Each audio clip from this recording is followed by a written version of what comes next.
Well, thank you. Thank you for being on the having show. me. And normally I'm not on camera, but It's okay. But it's all good. Yes, it's all good. I'm so happy you said yes to the show. Thank you. And you know, I'm a fan of your work since the first time we had met in Stewart, and I was fascinated how you do your work. You know, the whole meaning behind it. There's so many hidden things behind it, and the more you look at it, the more things that you see. So I figured it's your work. You know it best than all of us, and that's why I wanted you to be part of the show. So why don't you go ahead and introduce yourself to everyone. I'm Stacey Mandell. This is one of my cats, Jacques. I am an artist living in Boca Raton and working in Boca Raton. I practiced law for 20 years. Before that, I was a legal secretary, and I had learned Gregg Shorthand, which is an old school writing system that court reporters and secretaries used to use. I had to learn it to be a secretary, and I fell in love with it. And I got so good at writing. It was about 160 words a minute, and I loved it so much I started seeing shorthand when we would have conversations. I mean, I still do, but at that time I could see conversations in shorthand. All right, well, I've got bills to pay, so tuck that in the back of my head, and I did my job. I matriculated to law school. I took my class notes in shorthand. Wow. And then I would retype them into real outlines. And then I practiced law for 20 years. Wow. And then we moved down here 7 years ago, my husband and I. My husband was an associate dean of a law school in Northern Illinois, and he'd been doing that for about 30 plus years. He was an attorney also, but he was also spinal cord injured as a result of an accident in 1978. Oh my. And we met, he was already in the chair, but we also fell in love. And one of the themes that I see in my work and a lot of other artists' work is seeing beyond the surface. And so 2 minutes after meeting my future husband, you see beyond the surface and you don't see the disability, you see the person. And I think that's an important lesson to take in every way. Absolutely. When we moved down here, finding personal care assistants, because he was quadriplegic, meaning an impairment in 4 limbs, and paralyzed roughly from the chest down, we needed some personal care assistance. If you think about everything you do when you wake up and get yourself up and running, maybe it takes you 15 minutes, maybe it takes you 30 minutes. For him, it would take about 4 hours or more. So having help makes the day go by, or that portion of the day go by, a lot faster. But when we moved down here, we didn't have any. Oh. So it was just me getting him up and running, then getting me up and running, and the health issues that go along with injury.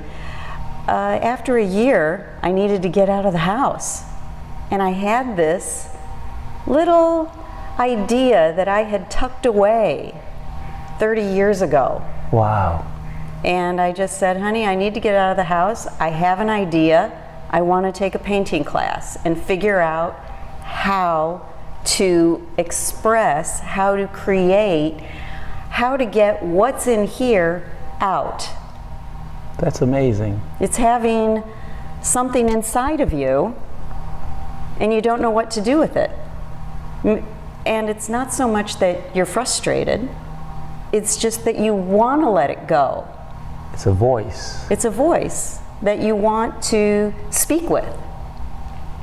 And so I took a class. I'd never picked up a paintbrush before. I didn't even know what kind of paintbrush to get.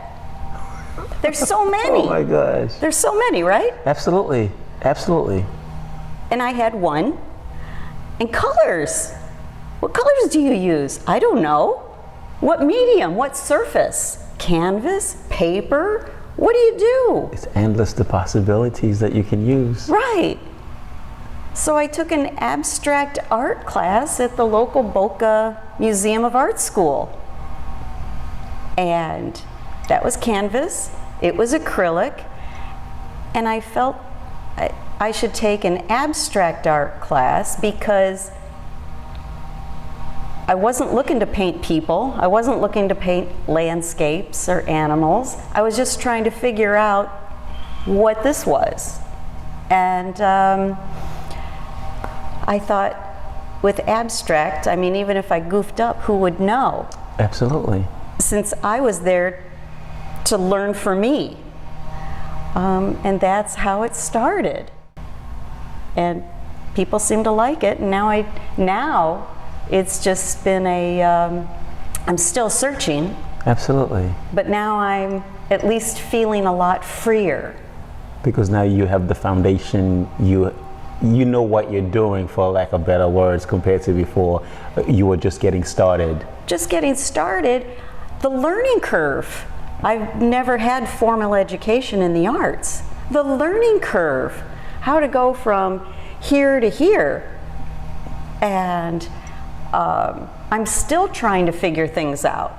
You know, when I see your work and I look at it and I think, how do you do that? Or I see someone else's work and I want to incorporate that into my work. How do I do that? No one steps up to the plate and hits a home run every single time at bat. Yes, that's correct. I think I have 100 duds before I find one where I say yes. Or, when I do my prototypes, sometimes it's just not the right time to pull something out. That's true too. There are times where something may sit, let's say, for a week, 2 weeks, or even a year, and then when the time is right. Now, I'm curious, and I'm sure the viewers are curious too. How do you select the stories? I know you've done the Constitution. Yes. You have poetry. So let's discuss that, because I think that's a major key of your work also. Sure, because text is the major key. It's about the text for me and the stories behind the text. So I was an attorney for 20 years. What are you going to paint about? What are some texts that have been meaningful to me? And one of them was the Constitution. And so it was only natural for me and authentic that I express what I feel about the Constitution, and in doing so, I'm learning more about it myself.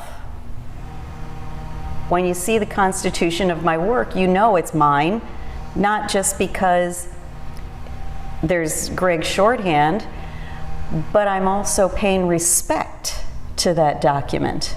In my opinion, it's the most profound piece of document we have. It's the glue that keeps this going. It's the glue, but it's not the perfect glue. And if it was perfect, there wouldn't be any need for a Supreme Court to interpret it. Absolutely, absolutely. So it's a good start, From there, we can always make adjustments, Mm-hmm. It's not perfect, but it's the best we have. Right. So recreating that, it's authentic to me, and I love doing it. I've done it twice, and I love doing it. The first time I met you, that was in Stewart, and then you had it was a smaller version of this big piece, which we'll go back there, mm-hmm. so we can show the viewers, and you can even discuss.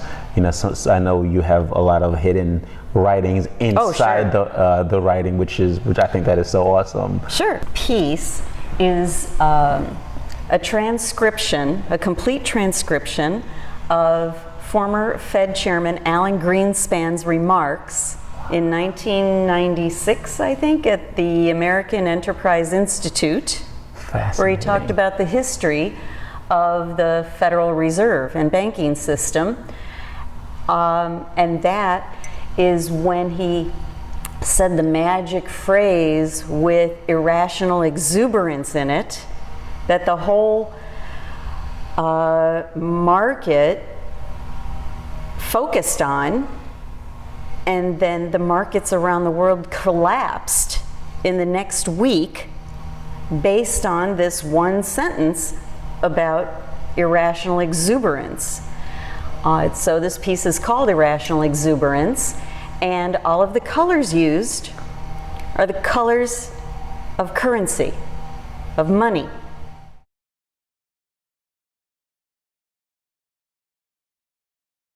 The white over here, there's some texture in it. Right. So that says irrational exuberance. And the top form says exuberance, the bottom says irrational, and it's actually upside down because, right, how irrational is that? That is so well put. And I added the diamond dust or sparkles to it just to kind of make it more exuberant. Absolutely, right? absolutely. Being a part of the word. And the one thing that I did hide in there, I mean, it's not, you know, I know where it is, but I created a pair of Chairman Greenspan's signature glasses. Huh. And I painted them in there. So now you can look for 2 hours and find it. And find it. That is so awesome. So this is all of the blood, and I also have handprints. You can see the blood through here on the canvas. Like I said, it's not real blood. It represents the blood that was spilled. And when I finished, I had a little bit left of the paint, and I threw it. And this, what appears to be a heart, came out. And you can see all of the other splatter around it. And I felt like that was something I needed to paint around. I didn't want to cover that up because it represents so much, not just the blood that was spilled, but the blood that was spilled for the love of the country, the love of this document.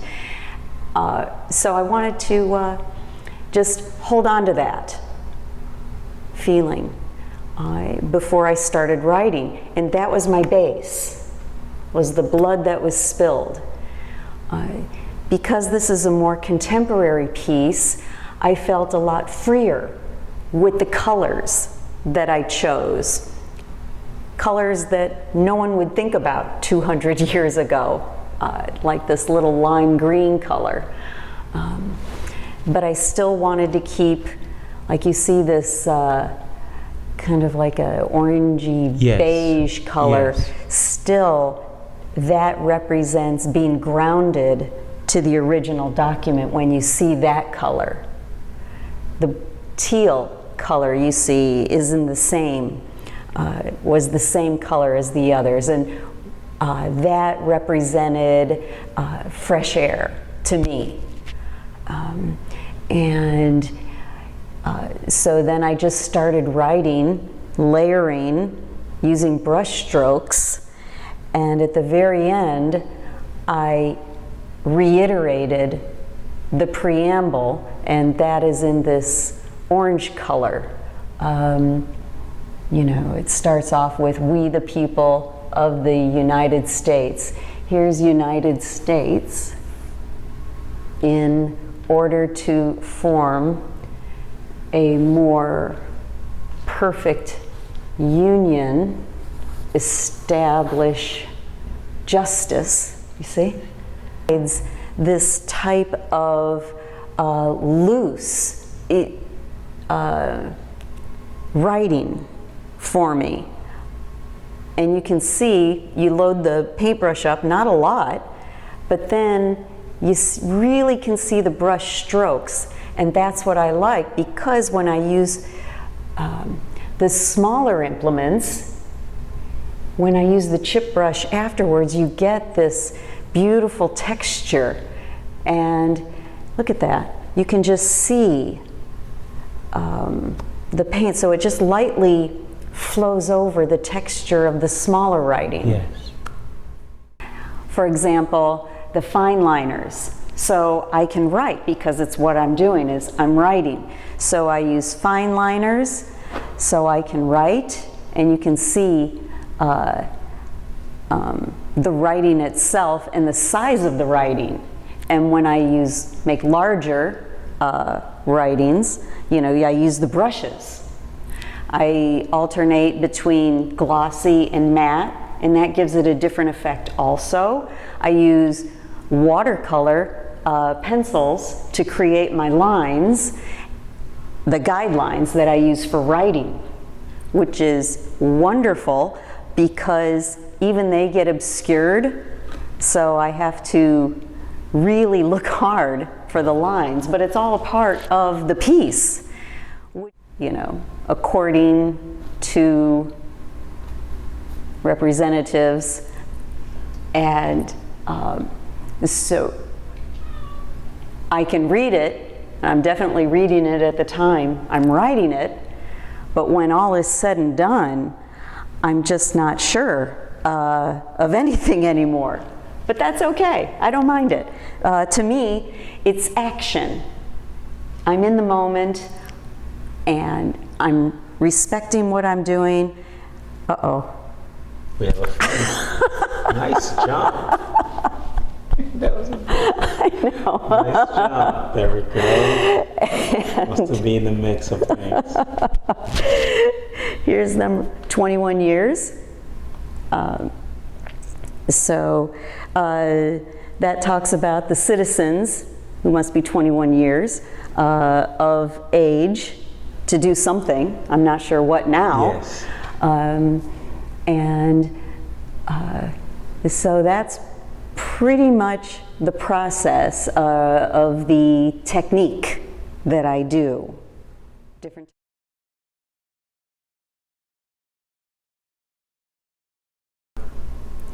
Okay, this piece is another work in my home.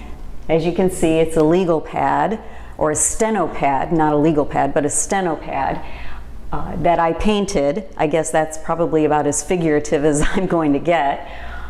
It's ubiquitous in that I have a giant coffee stain on it.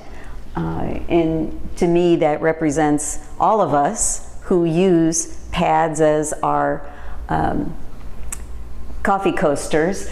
And then again, a spill. This is not just acrylic, but it's also coffee.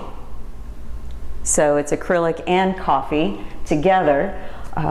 This is one of my steno pads. I did this in 2019. It was shown at the Miami-Dade College in Hialeah, my first solo exhibition. It represents me and the journey that I've had. Now, what made you use real, actual coffee instead of brown paint? Yes. It seemed more authentic to use real, actual coffee because that's what we do to this. And it came out with a pretty awesome abstract, but it's universal.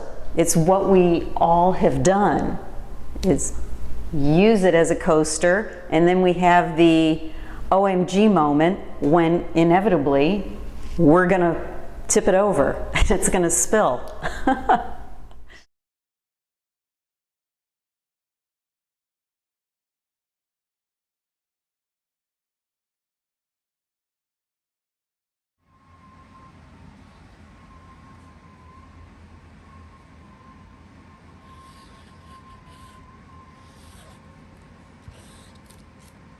Untitled by Saul Williams. Okay.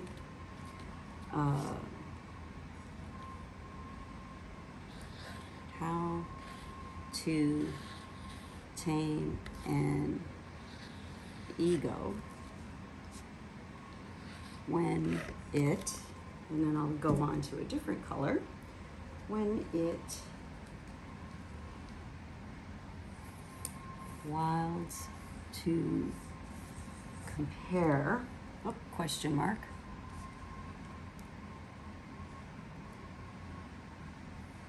am I all that she thinks of me, question mark, am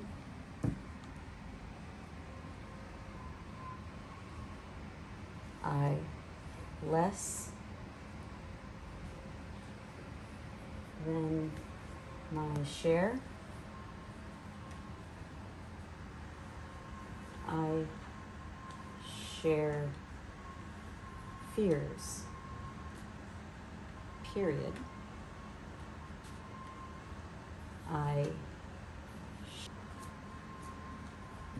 There we go. My love, oof, that's pretty, period. I am shy about some of it, period. I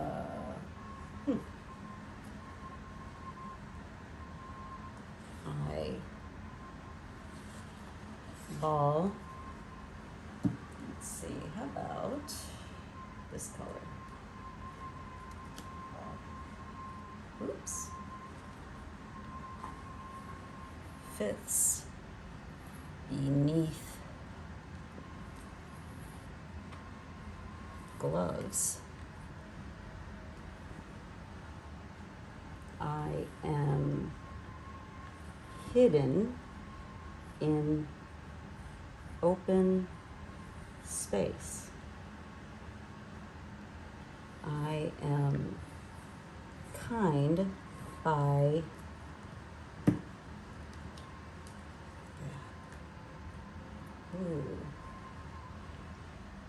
design, period.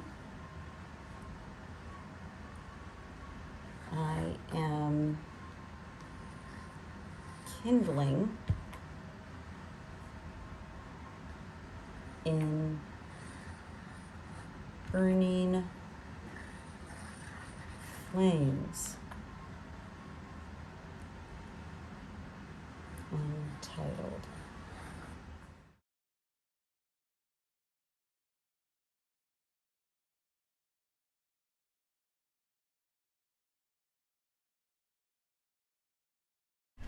Started with a little seed in the back of my head, and over the course of time where I've had life events that have allowed it to come to the forefront.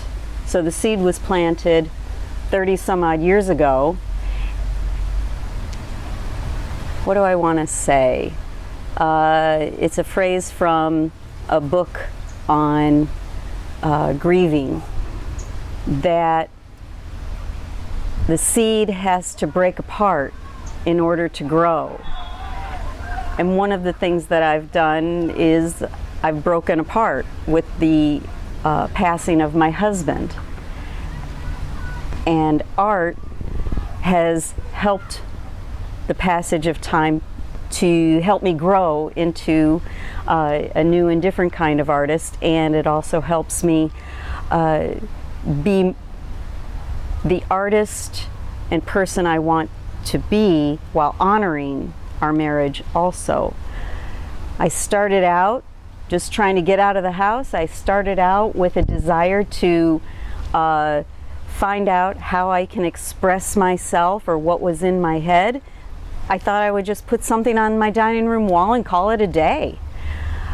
But it's turned into something so much more than that, as a way to meet other people, talk to other people. It's a journey for us to come together like we are now.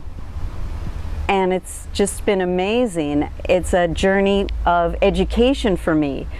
It helps me, I read, I learn, and I can express what I'm seeing through this art. Yeah, I've exhibited, I've done solo exhibitions, group exhibitions, and that is wonderful. The most wonderful thing is when people come to see my art and we can share a moment in time together. Where's it going from here? You know, I don't know.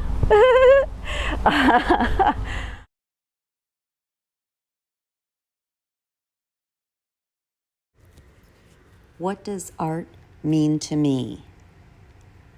To me, art is an exercise of learning more about myself and others and trying to better understand myself and others. To me, art is the way I'm able to express my feelings on a deeper and more profound level. I am merely the vehicle to accomplish this task. Art is the way in which I view the world, tell a story, and the way in which I can share myself and that story with others, including friends, relatives, communities, societies, anyone and everyone. To me, art is a multifaceted and fluid language of expression. It, along with my responses to the question of what does art mean to me, it changes constantly in time. It meant something different to me 5 years ago, and I hope it means something different 5 years from now.